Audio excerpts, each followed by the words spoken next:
Hello everyone, स्वागत है आप सभी का इस यूट्यूब चैनल यूपीएससी लॉजी पर। और मेरा नाम है राहुल और शुरू करने जा रहे हैं पबेटपीडिया current affair magazine for the month of सितंबर 2021। तो सितंबर 2021 में कौन से न्यूज़ आर्टिकल्स थे जो आपको पब्लिक एडमिनिस्ट्रेशन ऑप्शनल के पॉइंट ऑफ व्यू से पढ़ने थे, कवर करने थे, एनालाइज करने थे, वो हम यहाँ पर कवर करेंगे एक ब्रीफ मैनर में। एक बहुत ही ओवरव्यू दूंगा मैं वहाँ पे आपको कौन कौन से आर्टिकल जो आपको कवर करने थे। आपको पता है ये मैगजीन जो है पब्लिक एडमिनिस्ट्रेशन ऑप्शनल के करंट अफेयर के लिए, ये मैगजीन मैंने 2020 के जुलाई मंथ से शुरू की थी और अभी 1 साल से ज़्यादा, 1.5 साल के लगभग टाइम हो चुका है और ये मैगज़ीन लगातार चलती जा रही है। और टेलीग्राम के थ्रू आप इस मैगज़ीन को एक्सेस कर सकते हैं। और शुरू करते हैं इस वीडियो को। ज्वाइन कर सकते हो Telegram for the PDF of the magazine etceteras. Okay, so let's get started. जो पहला आर्टिकल है वो है आपका इंट्रोडक्शन टॉपिक के अंदर होल्डिंग टीएनसीज अकाउंटेबल। इससे रिलेटेड न्यूज़पेपर में एडिटोरियल वगैरह आए थे। जो कॉन्टेक्स्ट है आर्टिकल का आपको ब्रीफली मैं आपको बताना चाहूँगा दैट क्या चीज़ें आपको समझनी है। कुछ केस स्टडीज़ वगैरह इनकॉर्पोरेट किए हैं कि कैसे अर्जेंटीना में किस तरीके से यहाँ पे एक केस है जो आपको थोड़ा सा आप कहीं पर डाल सकते हो वैल्यू एडिशन के लिए, ठीक है। उर्बेसर वर्सेज अर्जेंटीना, सो इशू जो था वो अकाउंटेबिलिटी, जो फॉरेन इन्वेस्टर्स होते हैं उसकी अकाउंटेबिलिटी जो है क्वेश्चन में आई थी। और ट्राइब्यूनल ने यहाँ पे ऐसा कहा था that corporation can be subjected to the international law and are under the duty not to engage in the activities that harm और डिस्ट्रॉय द ह्यूमन राइट्स।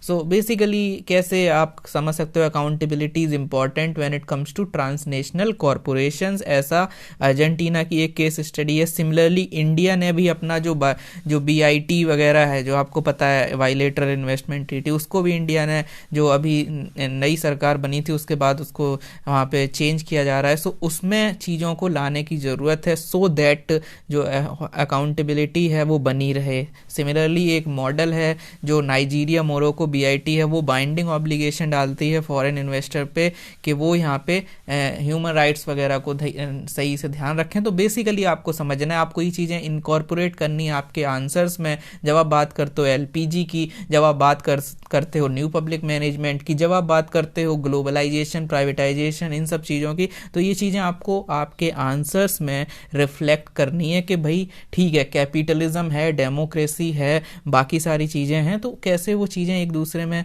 कैसे वो इंटरनेशनल लेवल पर कौन कौन से मॉडल हैं, क्या चीज़ें हैं, तो आपको ये चीज़ें यहाँ पे इनकॉर्पोरेट करनी है। तो इस तरीके से आपको ये चीज़ समझनी है कि कैसे हम टीएनसी को अकाउंटेबल कर सकते हैं। तो आप अर्जेंटीना और नाइजीरिया मोरक्को की बात कर सकते हो। इवन इंडिया का आप वे फॉरवर्ड दे सकते हो कि इंडिया को भी अपनी जो बीआईटी, जो हमने न्यू बीआईटी आई थी 2016 की, उसमें चीज़ें इंकॉर्पोरेट करनी है। आपको ये चीज़ें रिफ्लेक्ट करनी है आपके पब्लिक एडमिनिस्ट्रेशन पेपर 1 में, बिकॉज आपके वहाँ पर एलपीजी के चैलेंजेस लिखे हुए हैं और these are nothing but the challenges of liberalisation, privatisation, globalisation और for that matter the outward public administration. आपने पढ़ा होगा कि इंटरनेशनलाइजेशन एक कॉन्सेप्ट होता है जो आपका अली फेरेजमेंट ने दिया है in so far as globalisation is concern, और कैसे एलपीजी ने आउटवर्ड लुकिंग पब्लिक एडमिनिस्ट्रेशन कर दिया है। So that all those things you have to reflect, और जब भी ज़रूरत पड़े आप इन चीज़ों को यूज़ कर सकते हो। आई होप आप समझ रहे हो कैसे आप इस चीज़ को समझोगे यहाँ पे। सिमिलरली जब आप बात करते हो एलपीजी और एनपीएम के नेगेटिव एग्जाम्पल्स की, तो आप इन चीज़ों को इनकॉर्पोरेट कर सकते हो कि टीएनसीज जो हैं वो किस तरीके से वहाँ पर ह्यूमन राइट वायलेशन होता है। और we need to strengthen the accountability and that's why we need the models like Nigeria, Morocco, BIT और समथिंग लाइक दैट। तो आप ऐसे करंट अफेयर का जो तड़का है, मसाला है, उसमें इनकॉर्पोरेट कर सकते हो। सिमिलरली आपको रिफ्लेक्ट करना है idea of democracy versus capitalism. कुछ दिन पहले प्रीवियस मंथ में हमने एक एडिशन में एक चीज़ कवर करी थी कि कैसे केरला में एक पर्टिकुलर कंपनी, एक कह सकते हो एक कॉरपोरेट वर्ल्ड की एक कंपनी थी, और जब वहाँ पे उनको फेवरेबल पॉलिसी नहीं मिली तो वो दूसरी स्टेट में चले गए। तो आप यहाँ से समझ सकते हो कि जो ये आपके कैपिटलिज्म होता है वो कैसे डेमोक्रेसी के अगेंस्ट जाता है। है, कैपिटलिज्म में ह्यूमन राइट वॉयलेशन होता है, कैपिटलिज्म में बार्गेनिंग होती है, पब्लिक पॉलिसी को इन्फ्लुएंस किया जाता है, डोनेशन दिया जाता है, पॉलिटिकल पार्टीज को इन्फ्लुएंस किया जाता है, पॉलिसीज को इन्फ्लुएंस किया जाता है। अगर वो चीज़ें नहीं हो पाती हैं तो ये जो एमएनसीज और जो प्राइवेट सेक्टर है वो दूसरी जगह अपना जो है पूरा सिस्टम ट्रांसपोर्ट कर देते हैं, ट्रांसफर कर देते हैं। तो कह सकते हो कैसे ये डेमोक्रेसी के जो प्रिंसिपल्स हैं उसको इवेड करते हैं, ठीक है। और कैसे इवन स्टेट्स में ऐसा हो रहा है, ऐसा ही नेशनल और इंटरनेशनल लेवल पर होता है। अगर एक जगह ह्यूमन राइट और ये सब चीज़ें ज़्यादा सरकार उसको स्ट्रिक्ट करती है, मॉनिटर करती है, तो ये जो एमएनसीज हैं ये दूसरी जगह चली जाती हैं। तो इससे क्या होता है, अल्टीमेटली डेमोक्रेसी के जो प्रिंसिपल्स हैं वो कैसे होते हैं, डाउनफॉल उनमें देखने को मिलता है। तो ऐसे कह सकते हो कि डेमोक्रेसी और कैपिटलिज्म आपस में अगेंस्ट है। तो इस तरीके से आप एग्जाम्पल्स के फॉर्म में चीज़ों को समझ सकते हो और समझा भी सकते हो आंसर्स में। अब आप सोच रहे होगे कैसे ये टीएनसीज का कॉन्सेप्ट आपको समझ आया, कैसे ये एग्जाम के लिए इंपॉर्टेंट है। 2019 में 250 वर्ड्स में 20 मार्क्स का क्वेश्चन आया था। Globalisation has constructed the administrative state to save and serve the corporate power structure, ठीक है। कैसे ग्लोबलाइजेशन ने ये सब चीज़ें की हैं और discuss how the transnational corporation impact the government and public in contemporary era. So in this point जब ये 2019 में आपको क्वेश्चन मिला है टीएनसी के ऊपर, तो आपको ये चीज़ें आपके आंसर्स में रिफ्लेक्ट करनी है। आपको ये चीज़ें अगर आप लिखोगे तो आपको कंटेम्प्रेरी जो नॉलेज है वो आपकी रिफ्लेक्ट होगी। बीआईटी हर कोई नहीं लिखेगा क्योंकि वो दिमाग नहीं चलेगा उस तरीके का। जब आप क्योंकि पबेड में जब आप थ्योरी पढ़ते हो वहाँ पे बीआईटी वगैरह नहीं पढ़ते हो, लेकिन अगर आप मैगजीन के थ्रू ये चीज़ें वहाँ पे इनकॉर्पोरेट करोगे it will help you, okay. इससे ज़्यादा मैं एम्फेसाइज यहाँ पर नहीं करूँगा, okay. Apart from that the second thing is administrative thinker में एक न्यूज़ इंपॉर्टेंट न्यूज़ जो है इंडियन एक्सप्रेस में आर्टिकल आया था वर्क फ्रॉम होम। तो कैसे वर्क फ्रॉम होम जो है वो एक एंगल आप उसका लिंक कर सकते हो आपके थिंकर्स से। थिंकर्स में आप बात कर सकते हो पार्टिसिपेटिव मैनेजमेंट की, इकोनॉमी एफिशिएंसी इफेक्टिवनेस की, और कैसे जो ईगो बिल्डिंग जो आप पढ़ते हो, ego building, ego inflation, ego deflation, ये 3 ईगो वाली चीज़ें होती हैं। इन्फ्लेशन का मतलब अलग होता है, डिफ्लेशन का मतलब उसको दबा के रखना है एम्प्लॉयज़ को, और एक होता है ईगो बिल्डिंग। तो ईगो बिल्डिंग कहाँ होता है, जहाँ पार्टिसिपेटिव मैनेजमेंट होता है। पार्टिसिपेटिव मैनेजमेंट कहाँ होता है, जहाँ मैकग्रेगर की थ्योरी, वाई लिकर्ट का सिस्टम 4 और एरगायरिस का ऑर्गेनाइजेशन सिस्टम होता है। तो वो चीज़ है। तो वर्क फ्रॉम होम ने कैसे उन चीज़ों को कैसे उनको चेंज किया है, ट्रांसफॉर्म किया है, उस चीज़ को आपको यहाँ पे समझना है। और इस आर्टिकल के अंदर मैंने न्यूज़ में भी इसमें आर्टिकल फिगर वगैरह इनकॉर्पोरेट किए हुए हैं। सिमिलरली सोशल अकाउंटेबिलिटी लॉ, तो अगर आप कोई भी जनरल स्टडीज़ की भी मैगजीन रेफ़र करोगे तो वहाँ पे भी आपको ये टॉपिक देखने को मिलेगा कि ये मंथ में ये यहाँ पर न्यूज़ में था, ठीक है।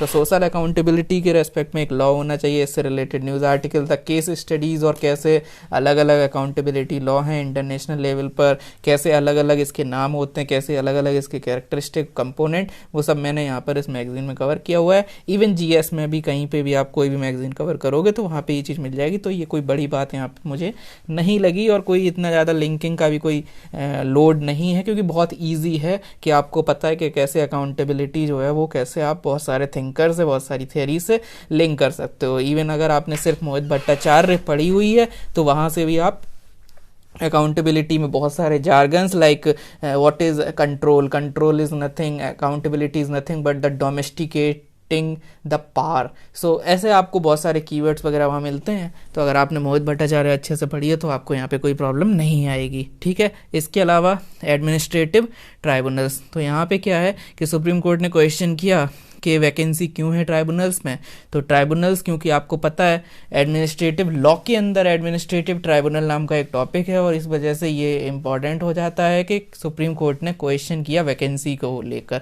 वैकेंसी को लेकर क्वेश्चन किया है। पबेट से कैसे समझोगे, पबेट से ऐसे समझोगे कि जब वैकेंसी होती हैं तो आप कह सकते हो कि जो आप पढ़ते हो planning, organisation, command control, coordination of Gulick Henri Fayol, और आप जब पढ़ते हो पोस्ट कॉर्ब, तो वहाँ पे जब पोस्ट कॉर्ब ऑफ गुलिक पढ़ते हो तो वहाँ पे आप पढ़ते हो कि एक स्टाफिंग नाम का कॉन्सेप्ट होता है। तो स्टाफिंग तभी पॉसिबल होगा जब एडमिनिस्ट्रेशन में जो आपके ह्यूमन रिसोर्स जो भी एम्प्लॉयज़ हैं वो होंगे, लेकिन अगर वैकेंसी है तो स्टाफ नहीं होगा, और स्टाफ नहीं है तो पोस्ट कॉप वाला जो आपके कॉन्सेप्ट हैं वो नहीं रहेंगे। तो आप ऐसे इन चीज़ों को समझ सकते हो और किसी को भी समझा सकते हो। तो आप इस तरीके से लिंक कर सकते हो कि जब आप कहते हो कि वैकेंसी नहीं है तो पर्सनल एडमिनिस्ट्रेशन से भी लिंक कर सकते हो कि भाई ठीक है वैकेंसी नहीं है तो रिक्रूटमेंट इज़ द बेसिक, कह सकते हो कि बेसिक होता है किसी भी ऑर्गेनाइजेशन में। ह्यूमन रिसोर्स की बहुत सारी बातें बहुत सारे थिंकर्स ने की हुई हैं, ठीक है। सो दैट एंगल है। एंड सिमिलरली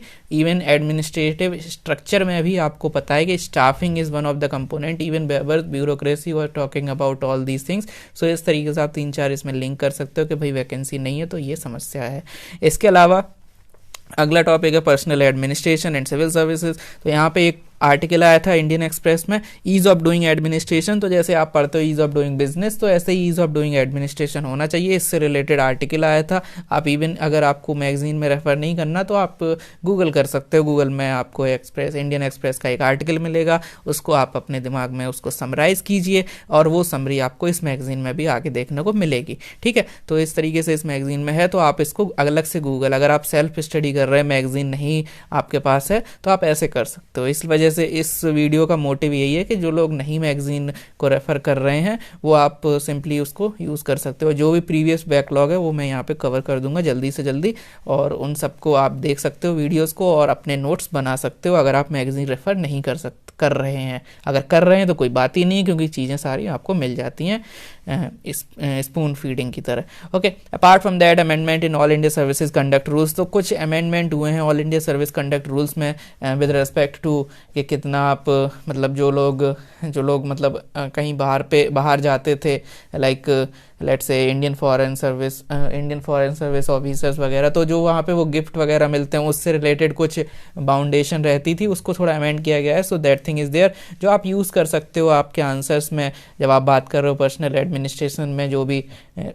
जो भी आपके रूल्स प्रोसीजर हैं, तो कुछ रूल्स आपको हल्के फुल्के पता होने चाहिए in order to add value to your answer. ऐसा नहीं है कि बहुत बड़ा कुछ बहुत ज़्यादा अजूबा चमत्कार हो जाएगा, बट यस आप कहीं आंसर लिख रहे हो, वो चीज़ अगर आपने पढ़ी हुई है, आप कहीं पे अगर उसको यूज़ कर पा रहे हो तो वो आपको हेल्प करेगी आपके आंसर्स में जो आपके मार्क्स हैं उसको इम्प्रूव करने के लिए। वही इस मैगजीन का मोटिव है, ठीक है। इसके अलावा टेक्निक्स ऑफ एडमिनिस्ट्रेटिव रिफॉर्म, तो यहाँ पे एक आर्टिकल आया था, अगेन द इंडियन एक्सप्रेस में आया था, और आर्टिकल था मेकिंग डिपार्टमेंट स्मार्ट फर्स्ट, ठीक है। तो पहले डिपार्टमेंट को स्मार्ट बनाइए, कैसे स्मार्ट बनाएंगे तो वो आपको यहाँ पे देखने को मिलेगा। काफ़ी इंटरेस्टिंग टेक है यहाँ पे, क्योंकि ये जो आर्टिकल था ये कह रहा था मेक डिपार्टमेंट स्मार्ट फर्स्ट, और अगले मंथ में यानी अक्टूबर में एक आर्टिकल आया था, उसमें आया था कैसे पब्लिक को डिजिटल बनाया जाए। तो एक कह सकते हो कि दो मंथ में आपको दोनों एंगल पता चल जाएंगे कि कैसे डिपार्टमेंट को स्मार्ट बनाओ, कैसे पब्लिक को स्मार्ट या डिजिटल बनाओ, ठीक। So this is there. Apart from that philosophical framework जो है वहाँ पे आपको देखने को मिलेगा कि कैसे व्हील ऑफ जस्टिस को कैसे ग्रीस करना चाहिए, तो करना है ऐसा, मतलब हमारे जो CGI हैं वो उनकी स्पीच का एक क्रक्स है जो आपको यहाँ पे पढ़ के आप कुछ अपने आंसर्स को एनरिच कर सकते हो। तो ये आप गूगल पे भी करोगे तो आपको ये आर्टिकल डायरेक्ट मिल जाएगा। बाकी जो लिंकिंग वगैरह है वो आपको पता है कि थोड़ी बहुत आप कर सकते हो इजीली कि कैसे जस्टिस जो है वो कैसे कंपोनेंट है आपके अलग अलग थियरीज थिंकर्स एक्सेट्राज में। इसके अलावा government aid is not a fundamental right, ये सुप्रीम कोर्ट ने बोला। तो सुप्रीम कोर्ट की जो भी जजमेंट वगैरह है वो आपको पता होना चाहिए कि क्या चल रहा है, सुप्रीम कोर्ट क्या बोल रहे हैं, सुप्रीम कोर्ट के जजेस और क्या जजमेंट आ रही हैं, सो दैट आप कोट कर सको अपने आंसर्स में अकॉर्डिंगली। तो गवर्नमेंट एड जो है वो कोई फंडामेंटल राइट नहीं है, तो आपको थोड़ा आइडिया रहना चाहिए गवर्नमेंट एड से रिलेटेड के कैसे ये एडमिनिस्ट्रेशन में कैसे मतलब एक राइट नहीं है। तो राइट नहीं है यानी एक वैल्यू प्रीमाइस में fundamental right is the topic, तो आप समझ सकते हो कि भाई एड कोई ऐसा राइट नहीं है, ठीक है। तो इवन ऐसी चीज़ें प्री में भी कभी कभी हेल्प कर जाती हैं, तो आप थोड़ा सा ध्यान रखिएगा। इसके अलावा CGI call for Indianising the legal system. जो लीगल सिस्टम है वो पूरा ब्रिटिशर्स और फ्रेंच, जैसे आप पढ़ते हो कोई भी चीज़ तो आप पढ़ते हो कि भाई इसका फ्रेंच ऑरिजिन है, या कहते हो इसका ग्रीक ऑरिजिन है, लैटिन में ऑरिजिन है, तो वो सारी क्योंकि वोकेबुलरी जो है वो बाहर से आई हुई है। लीगल सिस्टम पूरा जो है वो ब्रिटिशर्स और जो आपका कह सकते सकते हो वेस्टर्न कंट्रीज़ का है, तो उसको इंडियनाइजिंग करने की ज़रूरत है, ऐसा CGI ने बोला। तो आप ये चीज़ और भी चीज़ों से लिंक कर सकते हो, जैसे जब हम बात करते हैं ऑल इंडिया जुडिशियल सर्विसेज की, तो वहाँ पर भी ये प्रॉब्लम आती है कि अगर ऑल इंडिया जुडिशियल सर्विस कर देंगे तो ये जो आपका अभी लोकल जो एंगल है वो यहाँ पे थोड़ा रहता है। तो ये सारी चीज़ें हैं, तो इंडियनाइजिंग लीगल सिस्टम करना इज़ इम्पॉर्टेंट। सो आप ऐसे इसको समझ सकते हो। इसके अलावा पब्लिक पॉलिसी में identity politics and public policy, ये बेसिकली एक आर्टिकल जो चलते रहते हैं न्यूज़ में। अभी रिसेंटली इलेक्शंस आ रहे हैं यूपी और बाकी सारे स्टेट्स में, तो बहुत सारे जो पॉलिटिशियंस हैं उन्होंने बात की दैट कास्ट सेंसस जो है वो होना चाहिए, अलग से सेंसस, कास्ट बेस्ड सेंसस जो है वो पूरा डेटा होना चाहिए कि ओबीसीज कितने हैं एंड ऑल। तो ये होता है आइडेंटिटी पॉलिटिक्स। और कैसे ये आइडेंटिटी पॉलिटिक्स पब्लिक पॉलिसी में एक इम्पॉर्टेंट कह सकते हो एक लिंक है। सो ये एंगल आपको समझना है, और ये एंगल समझने के लिए आपको कहीं दूर नहीं जाना। इग्नू की अगर आप बुकलेट्स वगैरह रेफर करोगे तो इग्नू का मैंने यहाँ पे आर्टिकल कवर किया हुआ है। तो कैसे कास्ट बेस्ड पॉलिटिक्स जब होती है या रिलीजन बेस्ड होती है या कोई भी ऐसा एक लिंग्विस्टिक बेस्ड होती है कि भाई हम तमिल हैं और हम हिंदी स्पीकिंग हैं, हम तेलुगु वाले हैं, हम कन्नड़ हैं, हम मलयालम हैं, एक्सेट्रा, ऐसा कुछ भी होता है, तो ये सारी चीज़ें आइडेंटिटी पॉलिटिक्स होती हैं। और ये जो आइडेंटिटी पॉलिटिक्स हैं ये कैसे पब्लिक पॉलिसी को इन्फ्लुएंस करती हैं। जैसे जब हम बात करते हैं कि कास्ट बेस्ड सेंसस होगा, तो अगर ऐसा कोई कह रहा है, कोई क्लेम कर रहा है, कोई मैनिफेस्टो में ला रहा है, तो it is going to affect the public policy of the future. तो इस तरीके से आपको ये चीज़ समझनी हो, कैसे इसके फ़ायदे हैं, नुकसान हैं, वो सारा एंगल आपको पता होना चाहिए। बिकॉज पब्लिक पॉलिसी में बहुत अच्छे से यूपीएससी जो है वो क्वेश्चन पूछता है। तो आप यहाँ पे थोड़ा सा आइडिया रखिएगा कि कास्ट बेस्ड जब आप जीएस में चीज़ें पढ़ते हो कि भाई ऐसा डिबेट चल रही है, तो उसको पब्लिक पॉलिसी से भी लिंक करना है, क्योंकि वो इग्नू में दिया गया है। और इग्नू में दिया गया है, इट मीन्स कि एग्जामिनर जब क्वेश्चन फ्रेम करेंगे तो वो कर सकते हैं उस पर, ठीक है। तो उस एंगल को आप ध्यान रखिएगा, जब भी आर्टिकल पढ़ें तो आप उन चीज़ों को भी याद रखिएगा कि ये चीज़ जो ये टॉपिक है ये पब्लिक पॉलिसी से रिलेटेड है। इसके अलावा रूरल डेवलपमेंट में पीपल प्लान कैंपेन, ये जो है आपका साउथ इंडिया में चलता है। तो पीपल प्लान कैंपेन जो आप पढ़ते हो नॉर्मल आपके थियरीज़ में कि डिसेंट्रलाइज्ड प्लानिंग होनी चाहिए वगैरह वगैरह, तो वहाँ पर ये सारी चीज़ें हैं। बाकी लिंकिंग कोई बड़ी बात नहीं है। जो लोग मुझे रेगुलरली वीडियोस देख रहे हैं या मैगज़ीन पढ़ रहे हैं या कहीं पर भी एसोसिएटेड हैं, चाहे वो टेलीग्राम का फ्री चैनल हो या फिर यूट्यूब के फ्री वीडियोस, कोई भी रेगुलरली फॉलो कर रहा है, तो ये आपको एकदम बच्चों का खेल लगेगा, क्योंकि बहुत बार हो चुका है कि कैसे आप डिसेंट्रलाइजेशन को टेलर के मैनेजमेंट बाय एक्सेप्शन से लिंक कर सकते हो, कैसे आप डिसेंट्रलाइजेशन को जो आपके ये आपका पब्लिक चॉइस अप्रोच के जो एंथनी डाउन्स और ये सब लोग हैं, इन्होंने कैसे डिसेंट्रलाइजेशन की बात करी है, कैसे 4Ds की बात की है, उसमें एक डिसेंट्रलाइजेशन है, कैसे आप उसे MP फॉले के डिसेंट्रलाइजेशन से लिंक कर सकते हो, कैसे आप उसे मैकग्रेगर के थ्योरी वाई, और मैकग्रेगर ने ट्रांजैक्शनल इन्फ्लुएंस की भी बात की थी कि आई फीलिंग नहीं वी फीलिंग होनी चाहिए, ठीक है। तो वो आपका मैनेजेरियल कॉस्मोलॉजी, वहाँ पे भी आप थ्योरी वाई से भी लिंक कर सकते हो ये सारी चीज़ें। सिमिलरली लिकर्ट का जो सिस्टम 4 है वो आपकी बात करता है कि कैसे बॉटम अप अप्रोच होना चाहिए ऑर्गेनाइजेशन के अंदर। एरगायरिस ने भी जो अलग अलग ऑर्गेनाइजेशन सिस्टम बताए हैं वहाँ पर भी उन्होंने ये सारी चीज़ें बोली हैं।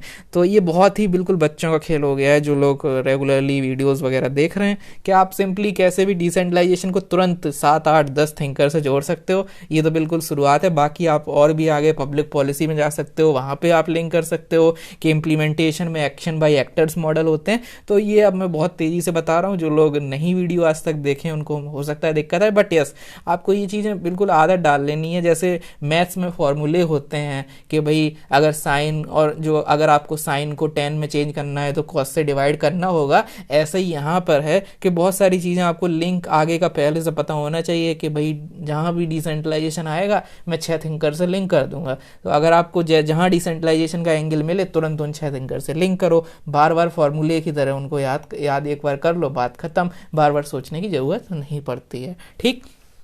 इसके अलावा लॉ एंड ऑर्डर एडमिनिस्ट्रेशन, तो वहाँ पे पुलिस रिफॉर्म हुए हैं दिल्ली में, तो उन पुलिस रिफॉर्म्स में क्या चीज़ें हुई हैं कि किस तरीके से मतलब वहाँ पे रिफॉर्म्स लाए जा रहे हैं, तो उन रिफॉर्म्स की बात है जो आप कहीं पर कोट कर सकते हो, ठीक है। अभी रिसेंटली वहाँ पर दिल्ली में पुलिस कमिश्नर जो हैं वो भी चेंज हुए हैं, तो उसके बाद उन्होंने क्या रिफॉर्म वो लेकर आए, तो वो सारी चीज़ें कि कैसे जो है अभी कुछ दिन पहले हमने प्रीवियस मंथ में ये भी देखा था कि वीमेन जो आपका जो पेट्रोलिंग है वहाँ पे वीमेन ऑफिसर्स को तैनात किया जा रहा है। सो बहुत सारी चीज़ें चेंज होती रहती हैं, एडमिनिस्ट्रेटिव रिफॉर्म्स आते रहते हैं, आपको एक आई जो है वहाँ पर भी रखनी होती है, क्या हो रहा है लॉ एंड ऑर्डर से रिलेटेड। तो दिल्ली में ये चीज़ न्यूज़ में आई थी। इसके अलावा सिटीजन अरेस्टर जो हार्ट बीट बिल एक है, तो ये आपका कंपेरेटिव पब्लिक एडमिनिस्ट्रेशन में भी इसे पढ़ सकते हो कि भाई इंटरनेशनल एंगल क्या चल रहे हैं, और यहाँ पे भी आप इसको देख सकते हो। Heartbeat bill citizen arrester का कॉन्सेप्ट यहाँ पे कवर किया हुआ है। इसके अलावा कैंप मॉडल ऑफ गवर्नेंस होता है, जो आपका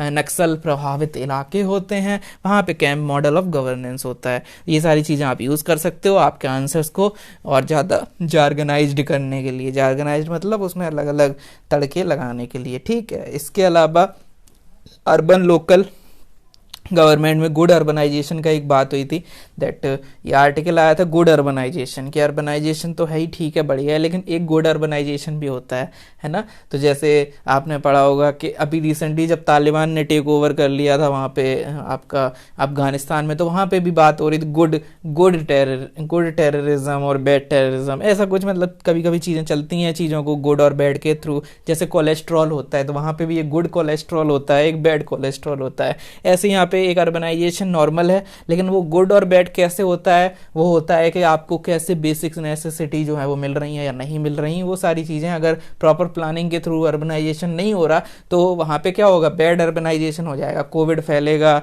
स्लम एरिया होगा, पॉल्यूशन मतलब पॉल्यूशन भी होगा, है ना। और जब रेनफॉल होगा तो एकदम से फ्लड, अर्बन फ्लडिंग आ जाएगा। ये सब बैड अर्बनाइजेशन है। गुड अर्बनाइजेशन क्या है, जो एकदम प्लान्ड हो, जहाँ पे अर्बन फ्लडिंग ना हो, जहाँ पर चीज़ें जो है वो सही से चलें। सो ये सारी चीज़ें। इसके अलावा significant issues in Indian administration, तो यहाँ पे कॉमन सर्विस सेंटर जो है वो न्यूज़ में थे, और कैसे इनको लिंक कर सकते हो न्यू पब्लिक एडमिनिस्ट्रेशन के रेलिवेंस वैल्यूज एक्यूटी चेंज से, बिकॉज ये चेंज लाने का काम करते हैं, ये रेलिवेंस लाते हैं एडमिनिस्ट्रेशन में, क्योंकि एडमिनिस्ट्रेशन आपके डोर स्टेप पे होता है ना। कहीं आपको दूर स्टेट के कैपिटल में नहीं जाना पड़ रहा है, आप अपने इलाके में जाइए अगल बगल में, वहीं पे कॉमन सर्विस सेंटर के थ्रू आप चीज़ों का फ़ायदा उठा सकते हो। सो इन अ वे ये जो है आपका रेलिवेंट बना रहा है एडमिनिस्ट्रेशन को। सो आप इसे न्यू पब्लिक एडमिनिस्ट्रेशन से लिंक कर सकते हो। इस तरीके से आपको यहाँ पे लिंकिंग देखने को मिलेगी। अगर आप मैगजीन को भी देखोगे तो आपको यहाँ ये चीज़ देखने को मिलेगी कि ऐसे आपको कुछ डायग्राम मिलते हैं, ठीक है। जैसे ये न्यूज़ आर्टिकल है कॉमन सर्विस सेंटर,